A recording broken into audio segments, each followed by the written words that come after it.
Checking. Production's all good. We're ready to get started, right? Let's get some waters in here. You want some water, right? Yeah. Let's get some waters in here, please, when you can. Let's get started in 3 seconds, okay? Good morning, everyone. Today we have one of my favorite NBA players, Andre Iguodala, 3-time NBA champion, Finals MVP, and an NBA All-Star. How are you doing, sir? Nice to have you. The pleasure's all mine. Thank you for having me. I really like what you've done with the plays. You have a really good production set up here, and you have my highlights here in the back. Really appreciate it, man. Thank you for noticing, man. Yeah, we had to get the production all set up for the NBA champ. Come on, you already know. So yeah, let's get right into it.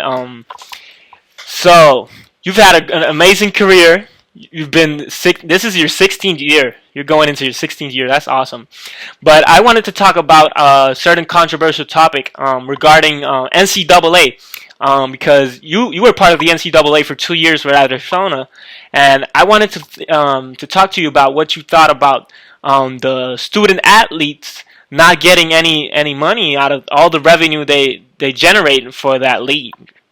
What do you think about this? Now, a lot of people mentioned those Arizona days back to me. That was like 18 years ago. But yeah, this is a matter of exploitation. I mean, we can all agree if one's 18 years old, 19 years old, one is not ready to handle all that money. Because we know, we're kids. But I think as a college, you can set up a system where you make these kids take financial classes so they can handle money. They know how to handle that wealth they're going to get. Okay? And you set up a trust fund at the same time. And if they graduate, they get the whole lump sum of the money they generated.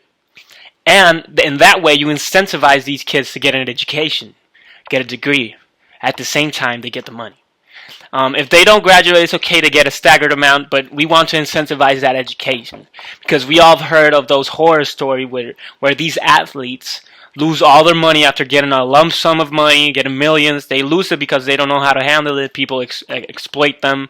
And we want to avoid that. We want to go into a better future for them.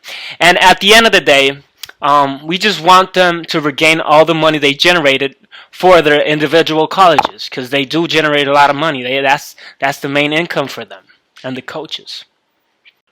Definitely, Andre. And we've talked before on this show about it, and we think it's stupid that these kids don't make a single penny off what they do. Because if you think about it, these coaches make millions of dollars off contracts, the coaches. And the league makes millions of dollars, the NCAA. And also all the TV channels that broadcast these games make millions of dollars. And these guys don't get a single penny. It makes no sense at all. And I'd like to thank you for that solution. I love how you mentioned how you incentivize these kids to get an education, which seems it's a really important topic here.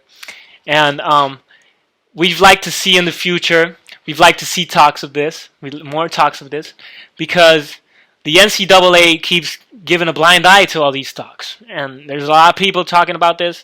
There's state laws trying to be passed for these kids, and people still don't move on. Like, the NCAA doesn't want to let go of this money.